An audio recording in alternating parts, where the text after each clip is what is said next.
Hi, Neil Frankel. Welcome back to Wealth Pilgrim. You might be a huge fan of outsourcing. I typically am. You love to save as much time as possible so you have other people do as much as possible. On the other hand, you might be somebody who is very frugal and you don't want to spend money that you don't have to. So as a result, you don't outsource anything and you do as much as you can on your own. I think both extremes might be flawed. At least it's definitely a flawed model in my own case, and I want to look at this exact issue so that you'll have more money, more time, and more important, better value for your time. So the issue came to a head, pardon the expression, when I fixed my toilet. And I did this simple repair. I had a lot of anxiety about it and fear, but I went ahead and did it, and it worked out fine. And thank you for your concern. The toilet is no longer leaking.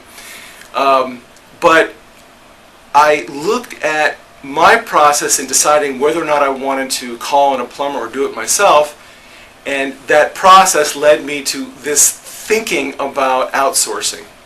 So in the past, my model was flawed. I like to outsource everything, and my process was, look, if I make $30 an hour, and this repair is going to take me 6 hours, that's $180. If I can spend less than $180, then I should call someone in to do the work for me. That's flawed because it was a Sunday afternoon when I did the work, and I wasn't going to work, and I wasn't going to make any money that day. So it was a flawed outsourcing model. On the other hand, some people spend their vacation time, their weekends, all their free time in the pursuit of frugality, doing more things for themselves, saving money, but spending lots of time. And I think that's possibly flawed as well. And here's, I think, a better way to look at it.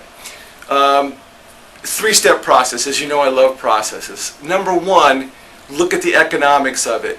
How much money could you make during that particular time? And if you could make more money during that time than it costs you to get that job done, then obviously you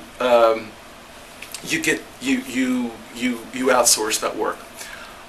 The second process is, even if let's say the economics work in your favor that you should do it yourself, the question is, the next issue is, what is the best use of your time?